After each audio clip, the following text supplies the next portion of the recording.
All right, we're live, and Kim is back in her SUV by the river. Down by the river. Yep. Awesome. Okay, well, we missed last week. Anxious to get caught up a little bit with each other, but I'm going to go ahead and cue our intro.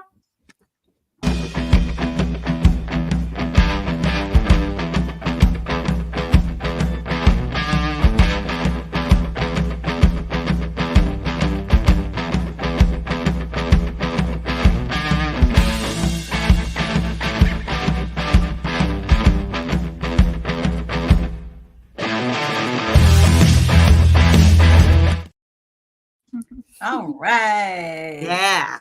So awesome. So we missed last week. Did you have fun at the concert, Kim? Concert. I did. I had a great concert? concert. I went to see She Kings had of a Leon concert. with my brother. Oh, why did I think it was you? I don't know. For some reason, I had in my mind that it was Kim that went to the concert. It makes complete sense that it would be Carrie.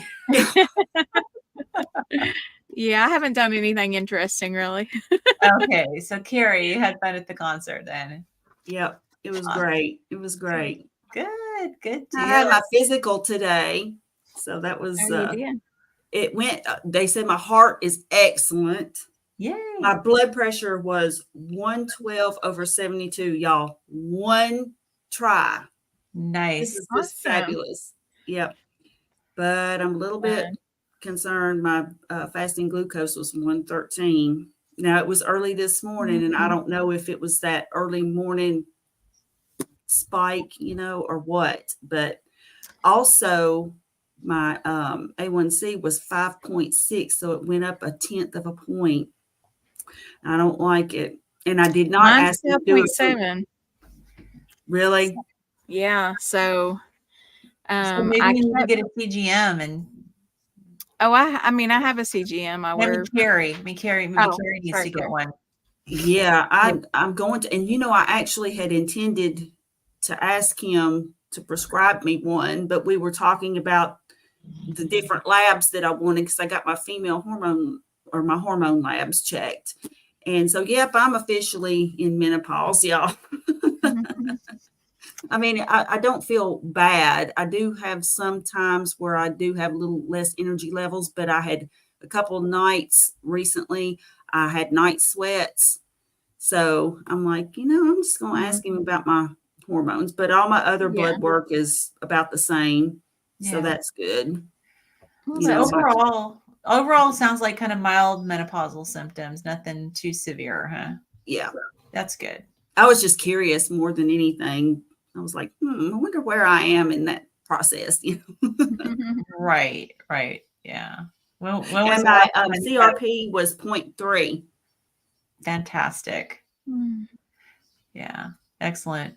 Well, we'll see how mine is. I went to see not my regular naturopathic doctor that treats my mast cell activation syndrome, but I saw a different one that has more of a specialty with mold.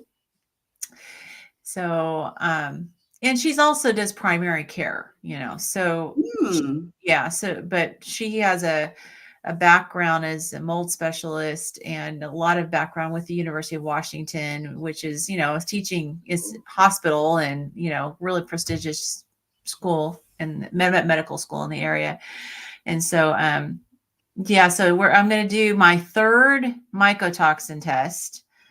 This time it's from a different lab. She has one particular lab that she likes better than where I got my test done before. So, and Kim, you'll be interested in this. She wants me to do the MTFR, check for the MTFR. So she gave me the link to go and do it so that I can pull my ancestry raw data and run it through and see whether or not I have variants and stuff. So and she's testing some female hormones and she's testing like vitamin D, but my C-reactive protein is always in the teens, and she thinks it might be because my vitamin D levels are low.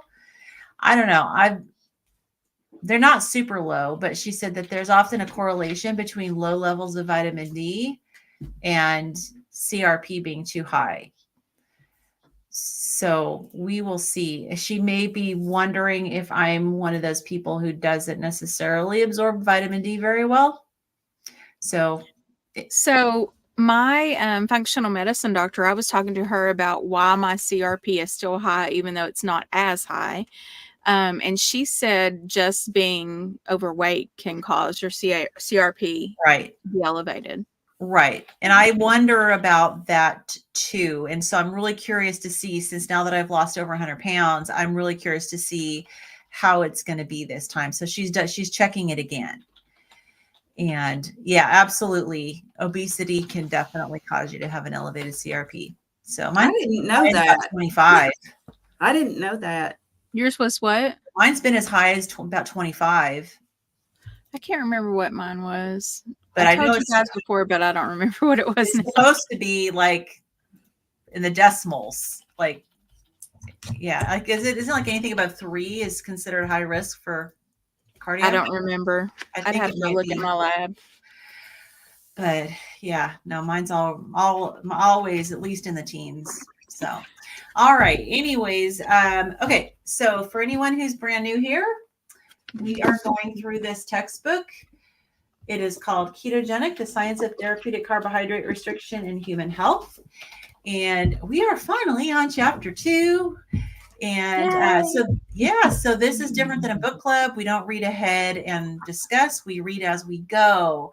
So we will be taking turns reading and discussing. And I don't have any clue, like, who started and who left off reading last time. I can start. Okay. So I think we left off on page 74 and macronutrient provision. And these are small. So you read as much as far as you're comfortable, and because they're kind of small sections. I can just do this whole page, and then, then 2.2.2 starts on page 76. And of course, there's also well, I don't think we need to go through that necessarily. It says it's an example information sheet for patients. It's on 75. Well, I still like that. But I like it too. Yeah, because it's Introduction to Therapeutic Carbohydrate Restriction. That would be a good thing to talk about there. Yeah. Why don't you just read this page, and then one of us can read that. Yeah, and then Kim, you can go through the example. Okay. All right. Cool.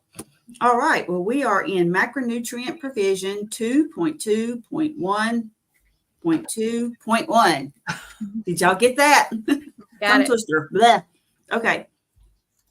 TCR diets meet or more often exceed U.S. daily recommended intake for protein, 46 and 56 grams per day for women and men respectively. Okay, so that's 46 for women and 56 for men. The acceptable macronutrient distribution range, AMDR, is 10% to 35% of daily energy.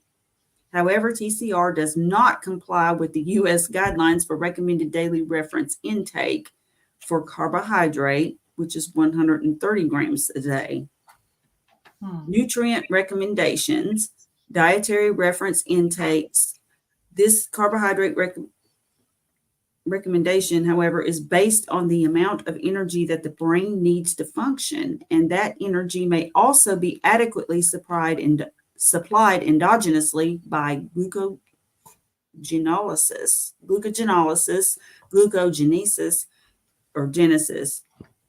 and ketogenesis. The USDRI for fat is not determined, but the AMDR is 20% to 35% of daily energy. Nutrient recommendations, dietary reference intake, DRI, TCR diets exceed this AMDR with over 60% of daily energy coming from fat. That was kind of confusing. The way that's written, kind of confusing to me. Yes, me too. So are they saying that?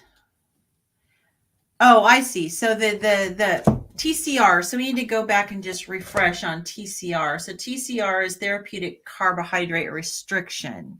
Mm-hmm. So basically what they're saying is that basically restricting carbs, you're automatically going to exceed the dietary recommendation for fat.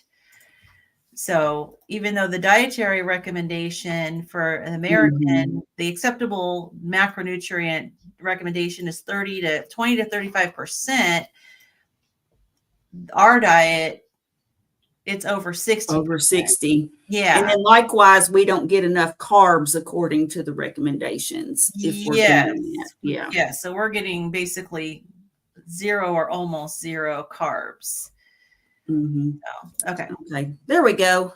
I think that was back on track. It was confusing because they had so many acronyms. Yeah. It's like, there seems like, half the paragraph is acronyms. That is the government. We were talking about that in a staff meeting today because, I threw out some acronyms and then somebody else did. And we had somebody that was kind of new there and she was like, what? And it was like, oh yeah, you have to get introduced to all these acronyms when you work for the government because, but anyway. Yeah. Okay. 2.2.1.3, nutritional ketosis in the clinical context. In the context of TCR, nutritional ketosis simply means that the body is burning fat for fuel. Nutritional ketosis is frequently confused with ketoacidosis, a serious condition that can occur in people with diabetes. And that happens a lot where they get that mixed up. Yeah. While even doctors do. While ketone measurement has not been a common requirement in obesity and type 2 diabetes studies, the clinical use of urine, blood, and breath ketones is increasing. In clinical practice, not everyone has measurable ketones in the urine or elevated blood ketones, even when they are successfully losing weight. So the absence of an increase in ketones does not imply that the person is not losing adipose tissue.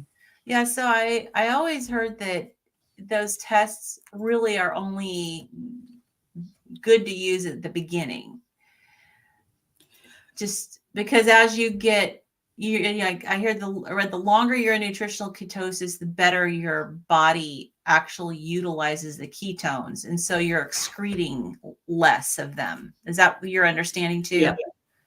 So that makes sense then, because after I had been carnivore for, almost a year, I didn't have any, I had very little measurable ketones on a blood test, like on the, Keto Mojo. And I was just like, what is going on? Yeah, that's why I don't understand. There's people who are far into a ketogenic diet and they're still checking their ketone levels. And it seems like it's not necessarily very reliable, because I would imagine you're wanting your body to use the ketones. And I can imagine that at any given moment, it's just going to fluctuate depending on, what you've eaten and how much your body's utilizing. And even this says that, it's not always measurable in blood or urine. So I would often, actually, when I was almost always testing was early in the morning before I had anything to eat or drink. So it makes me think, okay, maybe I had utilized most of them through the night and there weren't very many circulating. That would be the only thing that would make sense, because at the time I was only eating I was literally only eating ribeye. So there would be no reason that I shouldn't have ketones. Right. In my mind. Yeah. Yeah. And a lot of people stress over them too. Like they'll be like people will ask questions in various live streams that I've been in, and they've been just like concerned because they have low ketones. And right. So I've never tested. The only time I've ever tested mine is sometimes my urine samples, if I go to the doctor, will show like a trace or something like that. And that's the only Yeah, me too. I don't check mine. So Cynthia said ketones are energy, so you want to use them, not having them in your blood. So I imagine it's probably maybe beneficial. Like when I first went on a ketogenic diet way back quite a few years ago, I was doing the urine strips, and that was maybe beneficial, at least to show myself that I was on the right track with my diet. But that I'd actually gotten myself into ketosis and was producing the ketones. But now I get, the whole time I've been carnivore, I haven't checked my ketones at all. Well, the main reason I checked them was because I wasn't losing any weight.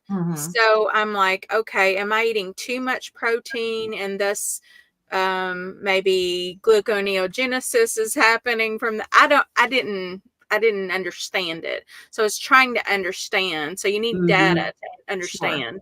So but it didn't make sense. Like, why I'm only eating meat. I'm eating till I'm comfortably stuffed.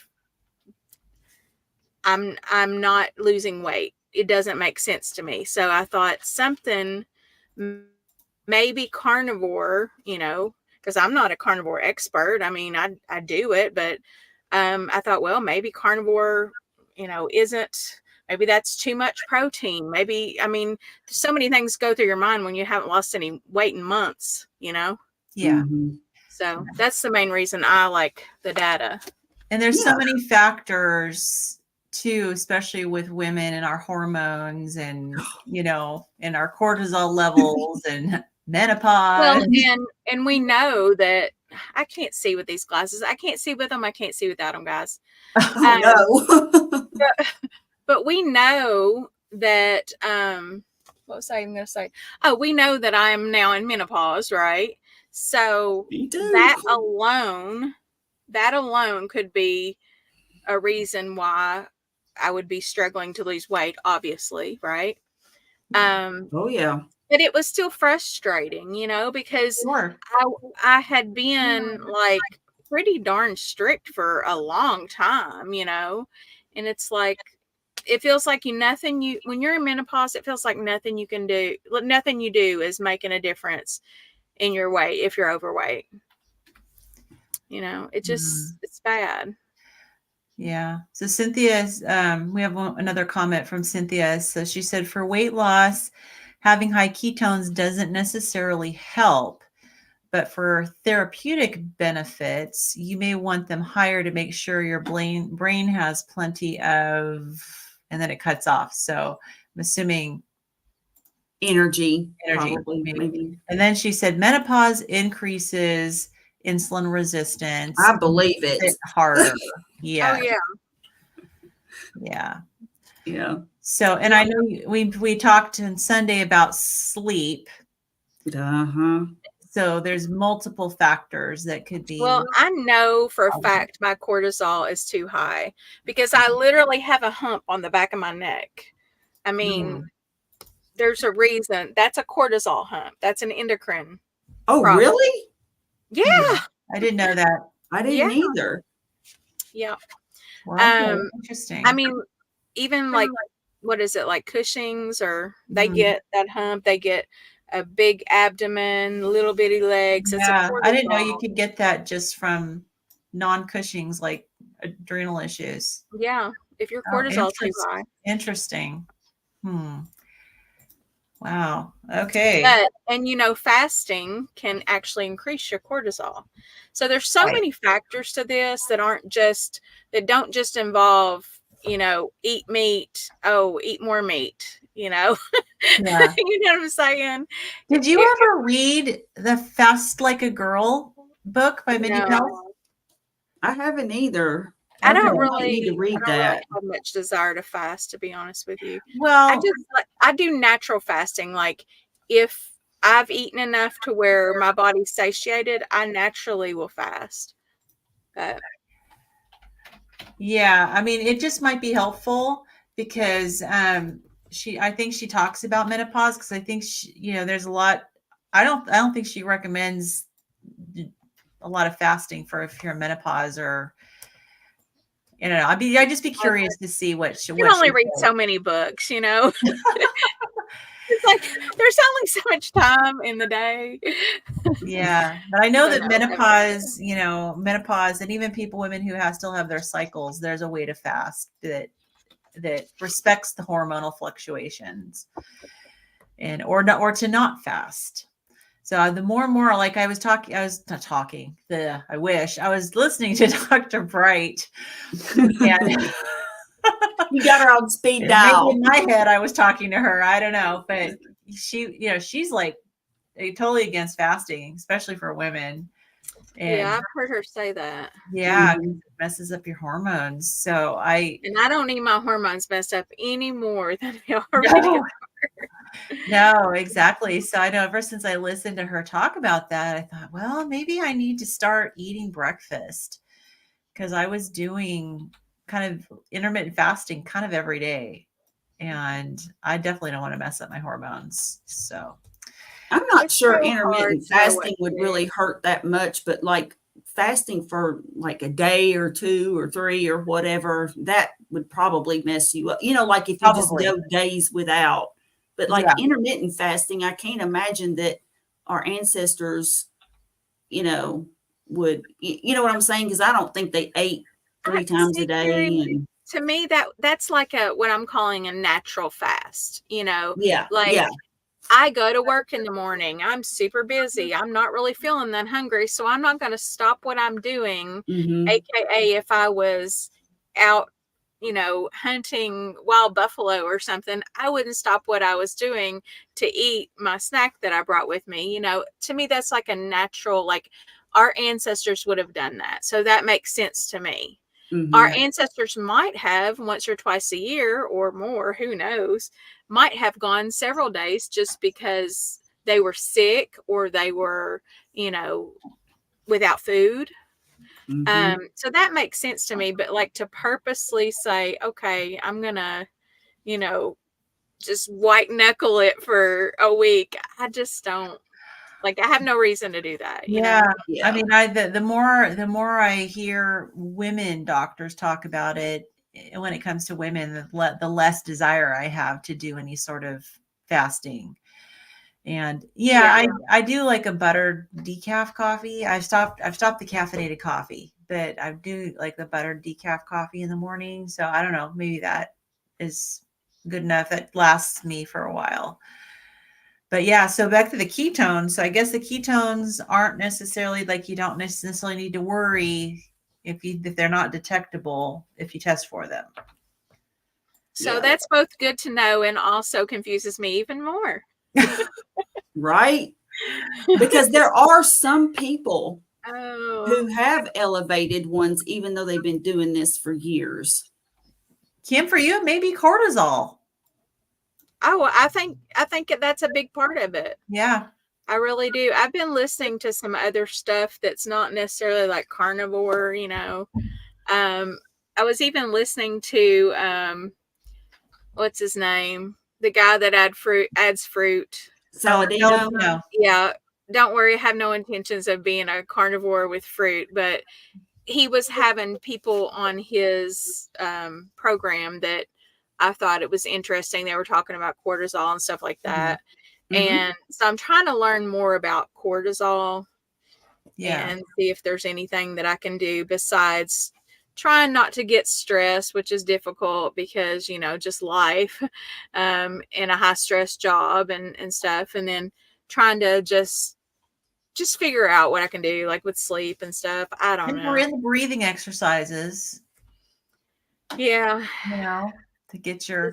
It's all very frustrating. And it's like, it feels like, I've been doing this for over a year, really trying to focus in on my health. And sometimes you just get so frustrated because it feels like you want it to happen quicker than it probably naturally should happen. And that's just human nature, just wanting, like, I need something. Give me something. There's a puzzle piece missing.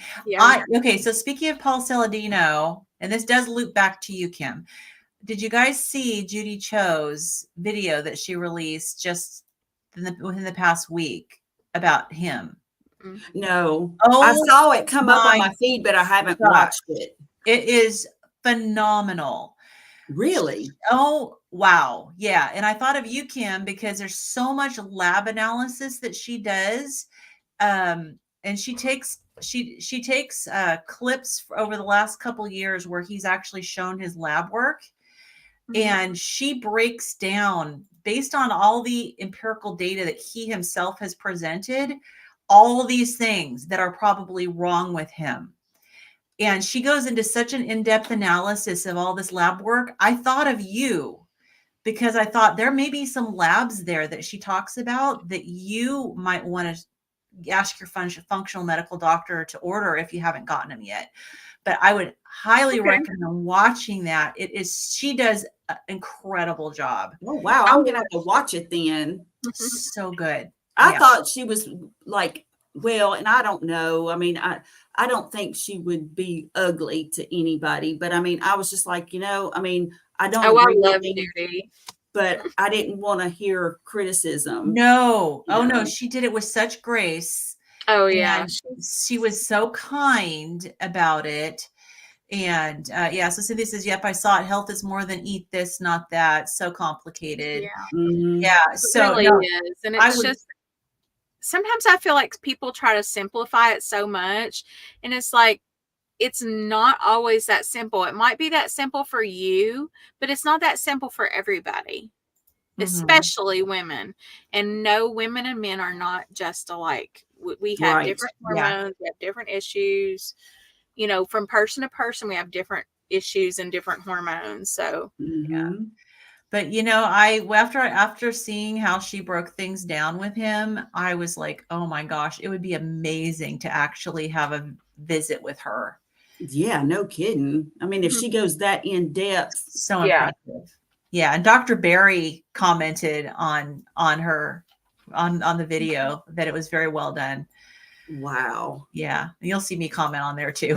So somewhere down, I'm sure she's had a zillion people comment, but okay. All right. Enough on this. I guess we should move on. Okay. 2.2.1.4 therapeutic carbohydrate restriction instruction. Okay, here we go.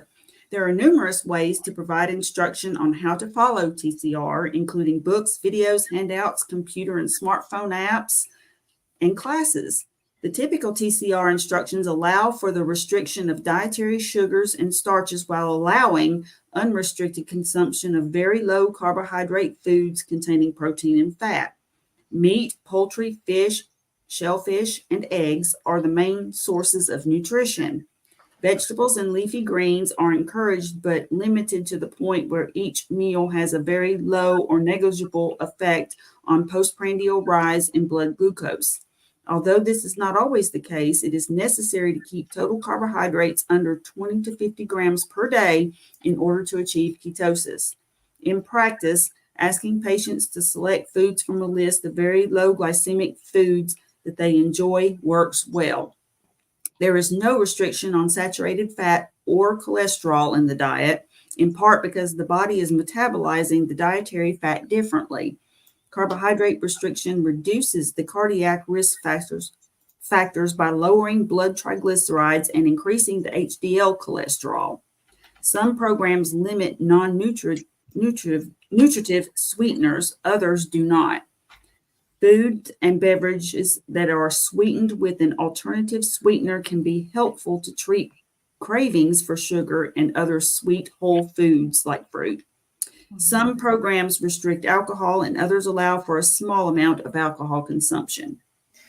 Yeah, I was listening to somebody else, and I completely forget who it was. It was one of the main people talking about the sweeteners. And it might have been Ben Bickman. Probably was Ben Bickman. But anyways, he was talking about the one, breaking down the ones that are really bad for you versus the ones that are more neutral. And I guess he uses allulose, and he uses those, is it the RX bars? Something like that. I think I know I've heard him say he uses allulose. I'm not sure about the other but one. apparently allulose can lower your blood sugar. And it's a sweetener that can actually, it's not even neutral with blood sugar. It can actually lower your blood sugar and has apparently been seen to help with weight loss.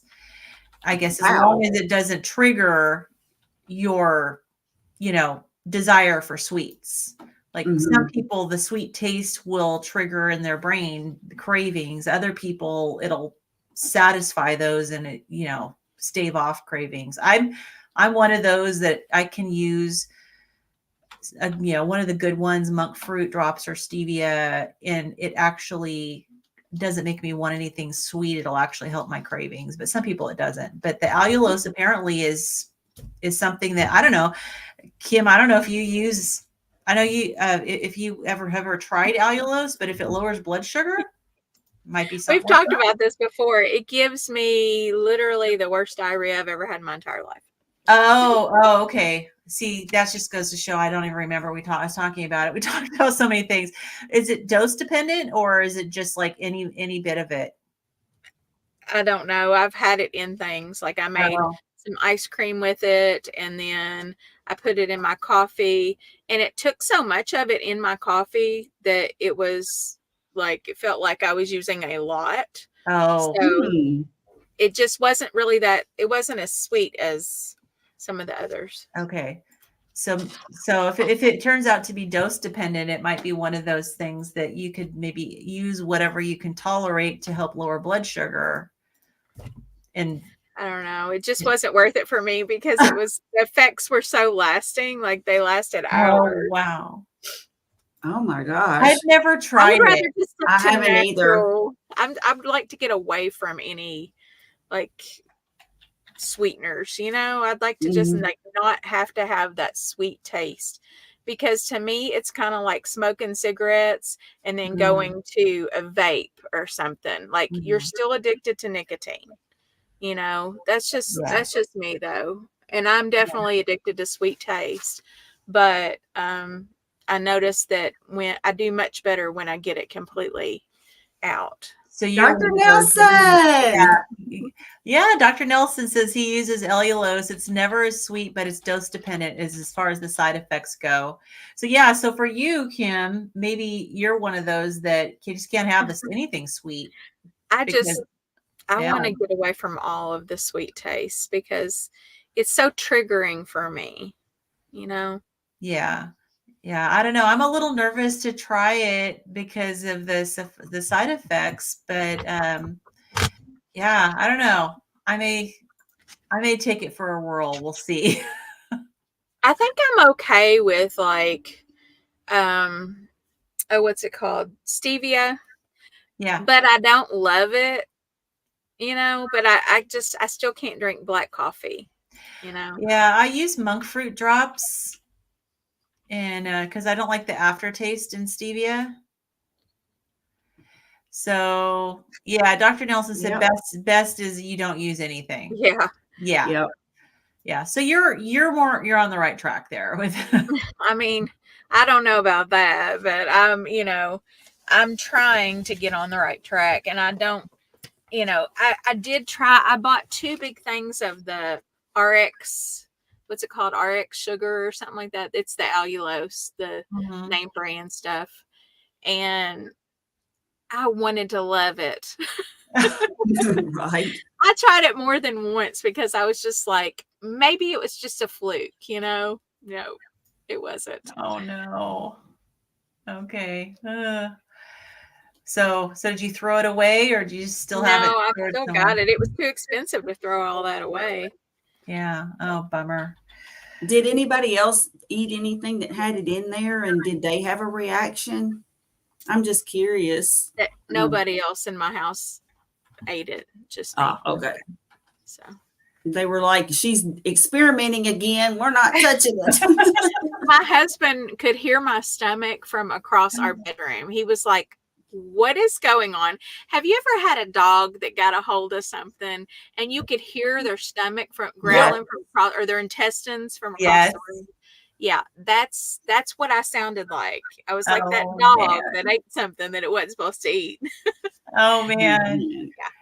Mhm. Okay, so if you're constipated, allulose might be a Yeah, good thing to add. Hey, that could be an option. Maybe I'll because keep it around for that. Maybe with me, for a colon cleanse, huh? Yeah. yeah, because Sure. sometimes I'll get like that, and to where it's harder to go, and it's like maybe I should get some of that and just have it. And I mean, I don't want enough to where I'm exploding or anything, but maybe it Right. could move things along, We can move things along, right? naturally. So Dr. Nelson says if you're looking for the sweet taste, it's better to use monk fruit. Hmm. Yeah. So I have tried monk fruit, and it took so much of it that it was ridiculous. It was like worse than the allulose as far as like amount that I had to use. Like I had those little packets, and I was opening like 8 packets or Oh my something. God. Yeah, it was So I wonder ridiculous. if you have it. So Your taste for sweets is different.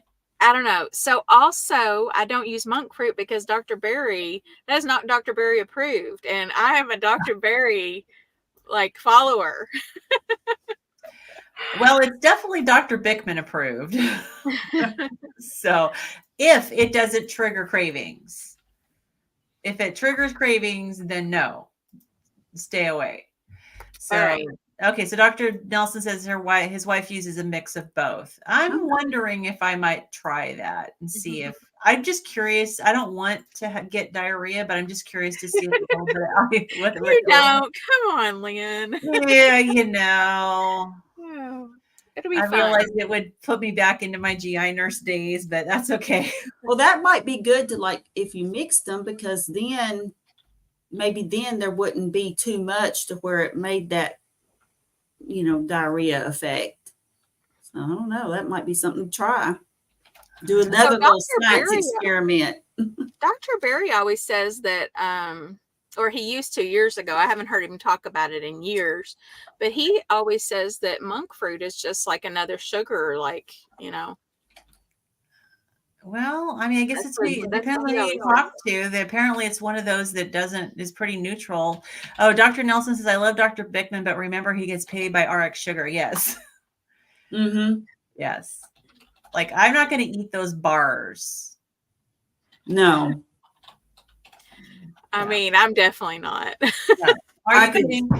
Because they come in all these flavors that like the chocolate and peanut butter and caramel and all this stuff. It's like, oh no, that would send me absolutely just spiraling out of control. I don't know that it would make me necessarily crave anything else, but I could see myself sitting there eating a couple of them at a time, or 3. I would be on some kind of bender until they were all out of my house. Me too. Yep, I would be eating all of them. Oh yeah, me too. I don't want to do I anything. cannot be trusted with anything as far as like, anything that resembles any kind of dessert or anything like that. Yeah. Same Cannot here. be trusted. I've had my share of desserts to last a lifetime. So I've decided I'm fine with never having dessert again for as long as I live. So Yeah, I've had my full fat Greek yogurt is my dessert. Oh yeah, see, that's good. That's what I Yeah, use for it's dessert. amazing how sweet things taste too, like Right. that could be a dessert. All right, sorry guys, no, it's all right. It's all right, we got this is all good stuff. 2.2.1.5 long-term effects of therapeutic carbohydrate restriction. There are very few long-term prospective clinical trials of any dietary pattern. This is also true for TCR. In the studies of TCR over a 1 or 2 year period, there were no concerning issues that arose in that CVD risk profiles improved. The clinical experience is way ahead of the published studies in that many practitioners have monitored patients who have followed a TCR for years and observed no adverse outcomes. To date, some outcomes have been published of these experiences at 5 and 6 years respectively. A long-term outcome study comparing TCR to other diets with clinical endpoints of cardiovascular disease, cancer, and other health conditions is needed. Well, there's enough of us out there. Yeah. That they can look at us. Okay, so Dr. Nelson is asking, what page are you on in the book? We just finished page 74, and we're about to start page 75. Okay. Page 75, it's example information sheet for patients, introduction to therapeutic carbohydrate restriction. This way of eating is a diet low in sugary and starchy foods. Because starches are easily digested to sugar, starchy foods are similar to sugar and must be avoided as well. This way of eating focuses on eating real food and includes meat, fish, cheese, eggs, salads, and vegetables. Starches and sugars are also known as carbohydrates or carbs and can be measured in grams. To maximize fat burning, your carbohydrate intake will be 20 grams or less per day. This means that you will need to avoid sugar, bread, fruit, flour, pasta, or any other sugary, starchy food that has a lot of carbohydrates. When you limit the carbohydrate intake, your hunger will go away. And if you have extra weight on your body, you will eat less and lose weight. I have a question. I have been confused about what technically is defined as a carbohydrate, because in the carnivore community, we say that everything that's not protein or fat is a carbohydrate, like even salad, lettuce. It is. Broccoli. This is saying that carbohydrates are sugars and starches. No, it says sugars and starches are also known as carbohydrates, but vegetables are also carbohydrates. They just come with the fiber. Mm-hmm. Okay, so but is there even starch in I read it as sugar and starches. You can also call those carbohydrates. So like those are carbohydrates, and things like lettuce is not a carbohydrate. I don't know. I think lettuce is definitely a carbohydrate. If it's not a fat or a sugar, if it's not a fat or a protein, it's a carb. That was my understanding too. But I've heard other resources that say that things like vegetables, like green vegetables, broccoli, lettuce, things non-starchy vegetables are not classified as carbohydrates, which I think what it is we just don't count them for purposes of is it because they're carbohydrate, because they're mostly fiber and the carbohydrate level is much lower? I think so. So when you eat a vegetable, there's like a fibrous layer basically that forms on the inside of your gut that keeps most of the, like sugar in it from getting through. So I wonder if it's like based on net carbs, because because you take the fiber away from the carbohydrate total. So I wonder if it's the net carbs is so low or negative that it doesn't count. Whereas I don't know, like but potatoes and carrots and stuff have I don't know. more. They're definitely carbs though. Like I see them that way, but when I read this, I get confused. Okay, Dr. Nelson weighed in. Good. Okay, so they are carbs. They are just low in carbs. Fiber is also carbs. Okay. That's true. Fiber is a carbohydrate. Yeah. Although like, so many people on ketogenic diets, they'll calculate net carbs and they'll subtract the fiber. I guess it's an indigestible carbohydrate because we don't digest it. Yeah, a lot of people on ketogenic diets do a lot of tricks to add more things in that even when I was keto, I didn't think that was a good idea, I didn't think so either, but I did it because anyway. You could have such a huge, you could have a huge difference. Like it could be like 100 or no, it was only 20. Right. And that's why I couldn't keep doing keto, but ketogenic diet, because it was like I was still able to stay an addict because of that. Yeah, and of course, Dr. Berry always says to count total carbs. Yeah. Mhm. Yeah, and that's probably why also I count total Yep. carbs, because he was just the original for me. You know, he Yep. was the Dr. original person. Berry says Yeah, the and I've finger. literally listened to everything he's put out for years and years and years, Yeah. and Mhm. so, you know, he may have opinions now that are totally different. I want to ask him about the monk fruit now, because I've heard a lot Yeah. of people in carnivore use monk fruit, and I've still have that up in my head that, you know, not to do that. So, I mean, it's I'm not a carnivore food. I mean, so if you're trying to yeah, stick with just I'm not carnivore, interested in just eating carnivore foods though. You know what I'm saying? Like, I mean, stevia is not a carnivore food. right. You know, I'm not a purist like that. I just want to know, like, what would be the best? What would be the best worst thing? You know what I'm saying? Like, Yeah. when it I comes to adding sweet things, what would be the best? yeah. And to me, he had always said stevia, so I had that in my mind, but I didn't really like stevia that much. Those Right. stevia drops, I have to have so many of those. It's like not even funny, you know. But Yeah, I've heard there's 3, the allulose, the monk fruit, and the stevia are the 3 that are neutral, basically. Well, allulose isn't even neutral. Apparently it's beneficial, but they're not negative as long as they don't trigger cravings. and then what's that other one that everybody was trying to say caused blood clots? But evidently that research wasn't great. Is it Oh Blenda? man.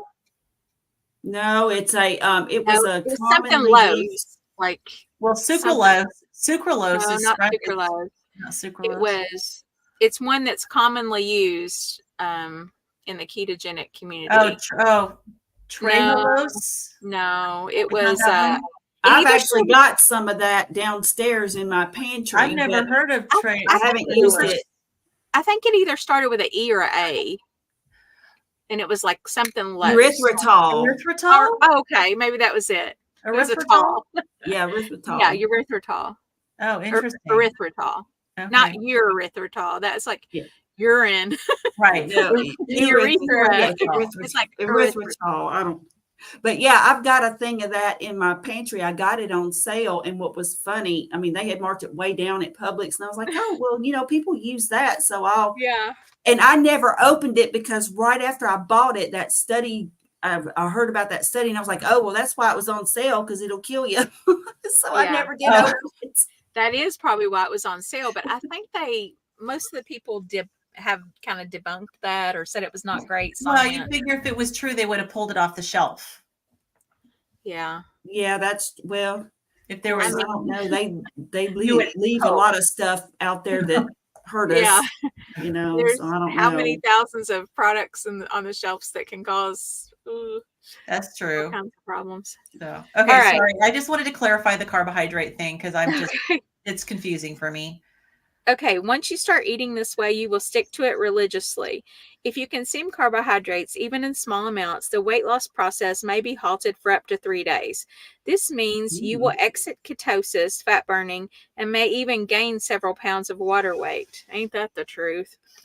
Right. The most important thing to remember if you do consume carbohydrates is to get right back on track with your next meal. 1. Medical supervision. Medical supervision is recommended for any dietary change if you have a medical problem or are currently taking medications. As your health and medical conditions improve, medications will probably have to be adjusted. 2. Beverages. It is important to drink an adequate amount of fluid per day, preferably water or another non-caffeinated beverage. 3. Constipation. It doesn't matter how often you go to the bathroom for a bowel movement, but if you are experiencing constipation, hard stools, or hard to pass stools, there are a number of ways that you may address the issue. A. Do some allulose in your coffee. Yeah. A. Use 1 teaspoon of milk of magnesia at bedtime daily.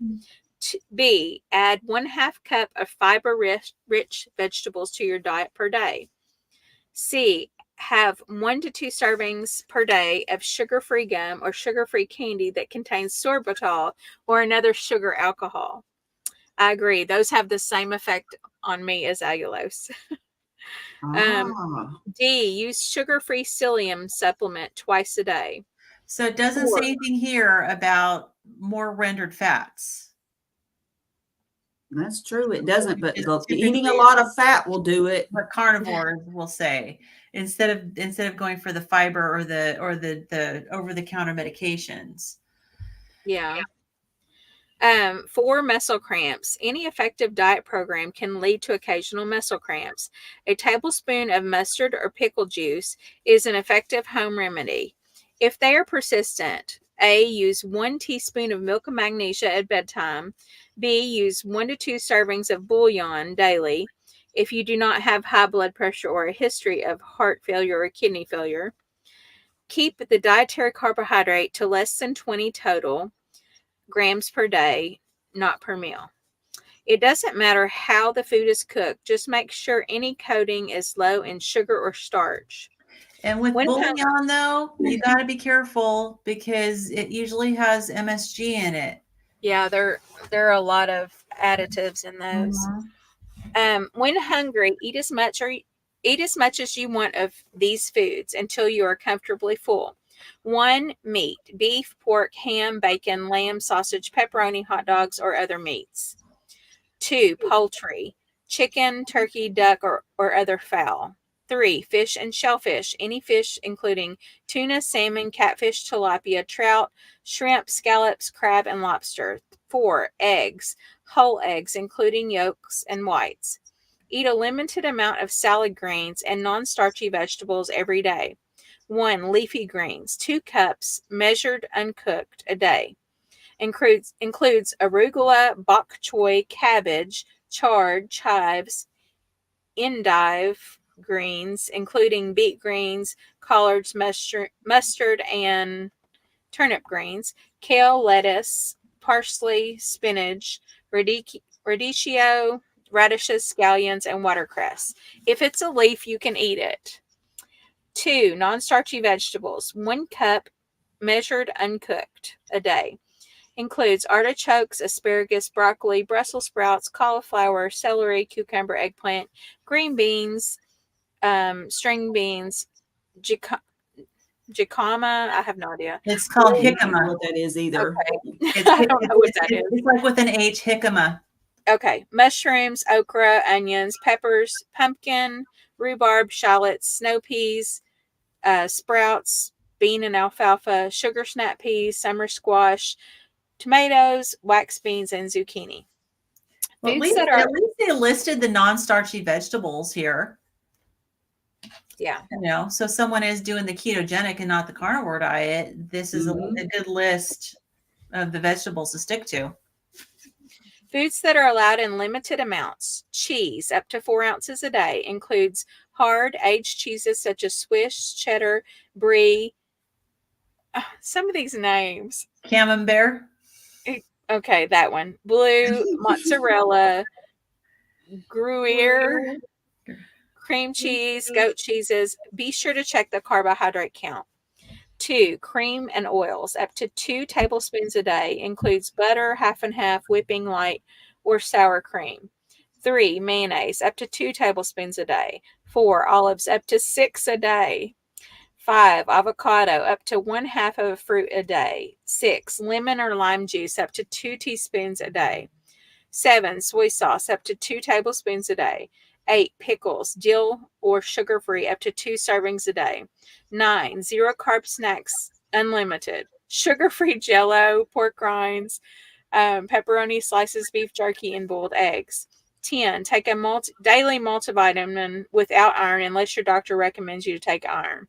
Okay, there's so much stuff here I disagree with that I'm serious. I can't even. Well, and they might have, I feel like they should have, and some of them maybe put some more qualifiers. So like, just saying mayonnaise. Like, yeah, I disagree with the mayonnaise. I think this, it says an example information sheet for patients' introduction to a therapeutic carbohydrate restriction. So I think that therapeutic carbohydrate restriction, that was something that they had talked about before that was like kind of like a medical intervention. Like And for I'm seizures. kind of taking this as, and maybe it's just because I want to take it as this, that this is not necessarily their recommendation, because I don't know, I don't like it. Well, yeah. I mean, they Oh, do limit the mayonnaise. I mean, it's, in other words, you can't just use it, just like pile it onto everything. But yeah. but And I there's so don't many like how they oils and said, stuff in it. Like if you got Primal Kitchen or you made your own, then you could eat up basically all you wanted of it then. that's kind Because of what I was thinking. And I don't yeah. like how they've recommended light sour cream. Like, what? Mm-hmm. I don't know. Yeah. And only 2 tablespoons a day of butter. I mean, what? Some people are eating whole sticks of butter. That's true. God, Well, like me, I mean, I always have a stick of butter that's just in the refrigerator, and I'll just, like, if I go down to the kitchen, I'll just like grab it and take a big bite of it. If I feel like it. I Yeah. call it my bite butter. yeah. I don't know. I Well, don't know. There's so many things here that I don't like in this particular page, but we can go on. yeah. But I mean, ultimately, they're not factoring in seed oils. They're not factoring in the anti-nutrients in vegetables. There's a lot of stuff they're not factoring in here. But you know what? It does say at the top, introduction to therapeutic carbohydrate restriction. And I wonder because I think maybe if they made it just too absolutely restrictive, that initially people wouldn't do it. Like a lot of patients wouldn't do it. I mean, some of us would, but, and of course, we've also done a lot of reading, and, we've educated ourselves, and right. so And maybe, also, and so as they go along, they would probably do the same thing and then realize, oh, I really don't need to eat that mayonnaise because it's got seed oils in it, or I'm going to buy Primal Kitchen mayonnaise or make my own instead, or something like that. But I think this is just an introduction, maybe. well, and also they're not carnivore. This is not even a carnivore book, so we're that's way true more too. restrictive than any keto person. Right. Yeah, it's strictly about ketogenic. So yeah. So all right. So how much we're at about an hour as far as that goes. How much more time do you have, Kim? I mean, about 15 minutes till he gets out. Okay. All right. I'll go ahead and read the next part. Okay. So the next part is section 2.2.2 called Assessment and Monitoring of Therapeutic Carbohydrate Restriction. And this is written by Dr. Eric Westman and William S. Yancey Jr. So the first part is 2.2.2.1, the introduction. So carbohydrate restricted diets have been followed by many populations for centuries without any specialized monitoring. The traditional diets of several indigenous peoples, like the Inuit Maasai, were so low in carbohydrate that they may have lived in nutritional ketosis. Some experts argue that the most common nutritional pattern for humans for a long period of time, the hunter-gatherer or Paleolithic diet, was a carbohydrate restricted diet. From this point of view, it was only recently that humans consumed carbohydrates. The first agricultural revolution, circa 10,000 BCE, or sugar, circa 1800 BCE. So while a low carbohydrate diet may have been the most common dietary pattern, if someone is only eating a low carbohydrate, high fat diet, there may be no need for special monitoring above and beyond what one would do for any dietary pattern. Low carbohydrate diets have been studied in the context of obesity and diabetes treatment for over the last 20 years, and as such have recently become known as therapeutic carbohydrate restricted, or TCR, diets. Most experts agree that assessment and monitoring for low carbohydrate diets are required in this context of being used as a therapeutic treatment. The level of pre-treatment medical evaluation for an obesity medicine treatment depends upon the presence of prior medical problems and the risk of the intervention chosen. For example, dietary programs that confer little risk will require less intensive preliminary assessment than interventions that convey higher risk, such as medications, very low-calorie diets, or weight loss surgery.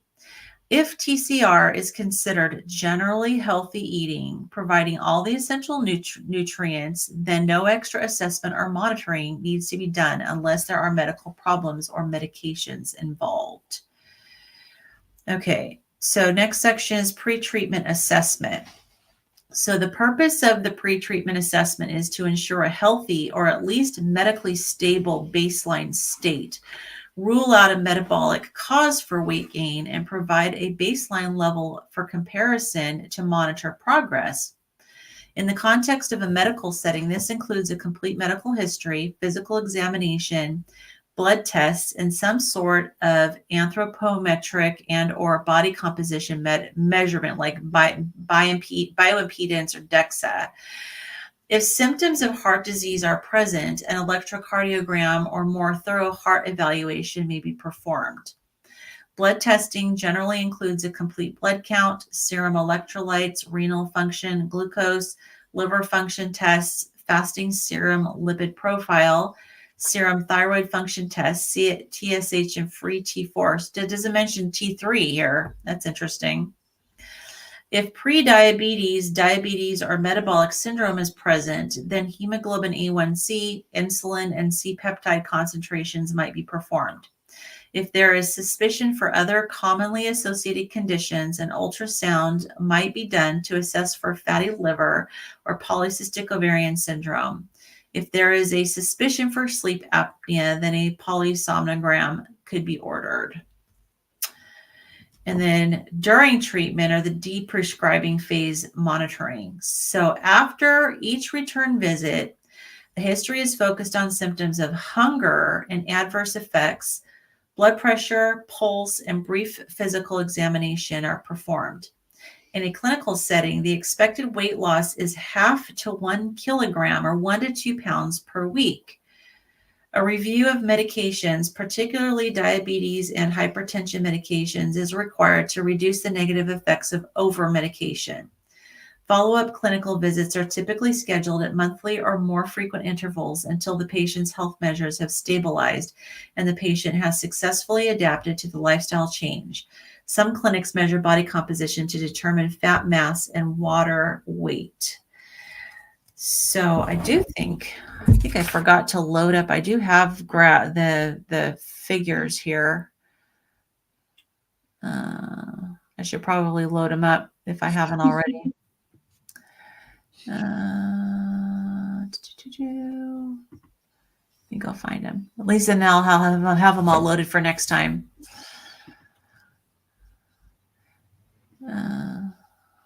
Let's see.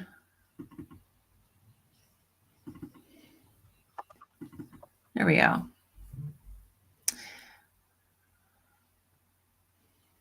Hopefully it'll upload and then I'll only have to upload it once. But yeah, there's a couple of tables here that basically just kind of summarize what they're recommending here. Okay, this is taking forever. But it basically summarized everything that they talked about with what exam. And the exam should include weight, waist circumference, neck circumference for sleep apnea risk, blood pressure, pulse, and body. We talked about body composition, but it didn't mention the weight and the waist circumference and neck circumference. And then it lists I'm surprised it didn't say T3. Maybe this is like a preliminary test, and then if they see something, or if the person says that they're having symptoms, then maybe they would test more. I don't know. Oh yeah, maybe, possibly. Yeah, maybe they do. Yeah, because that's pretty much what insurance is going to cover. So these are all of the things that are recommended, and then Then for the follow-up evaluation, the focused history, which they talked about, physical exam, heart, lungs, remeasure the waist, look for peripheral edema, vital signs, the blood pressure, pulse, and then to recheck electrolytes, renal function, glucose, liver function, do a fasting serum lipid panel, hemoglobin A1C, review of medications, especially if you're diabetic or have hypertension medications. Okay. And so depending on the clinical circumstances, periodic blood tests may be performed. So electrolytes, renal function, liver function, fasting serum, lipid profile, hemoglobin A1C. Because the process of weight loss may increase total cholesterol and LDL cholesterol concentrations, some experts argue that the measurement of serum lipids should be delayed until the weight loss goals have been achieved. In the case of hypertriglyceridemia, it may be useful to repeat serum triglycerides in 4 weeks to document improvement. Okay, weight loss can also increase total cholesterol and I've LDL? actually, back years ago, I would read Dr. William Davis's blog, and he would talk about that, like people would talk about their cholesterol actually going up, like, and so he would just say that he would ask them like how long they had been, eating that way, and if they were still losing weight, because he said that can affect their lipids. So everything I ever hear from all the carnivores is that it's just the diet that is contributing to the people who end up with higher LDL and total cholesterol. And this is saying the weight loss itself could cause that. I had heard that from him like years ago.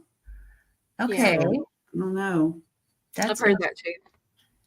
Yeah, this is the first I heard that. I mean, it kind of makes sense. Yeah. Yeah, because he says that as you're losing the fat, that all goes into your bloodstream and you're using that fat. And so it's going to be there, and your body is still regulating itself too. Yeah, it makes sense. Yeah, definitely. Interesting. All right. You guys want to stop there? Yeah, I think that might be a good We can, point. yeah. All right. Cool. So, all right. This has been a great discussion. Yeah, this is definitely an interesting one. And I agree with Kim. I'm not, on board with all those dietary recommendations. But again, I think you're right. It's based on the therapeutic, probably the diet that's been around for a long time. Yeah. That's kind of what I was thinking, because, think about it. I don't think they knew about like seed oils and stuff when they started recommending a therapeutic ketogenic diet for people. Right. Yeah, probably not. Yeah, that's true. And they probably didn't know about oxalates and, all these other things. So, all right. Good deal. Well, thanks everybody for joining us. Yeah. We will be, and you're not working next Thursday, Kim? No. Awesome. Good deal. So we will be back next Thursday to pick up where we left off. It sounds like I'm hopeful that we're going to get through chapter 2 faster than got through chapter 1. Yeah, I think so. Yeah. Awesome. Good deal. All righty. Guys. Signing off. Bye. Bye.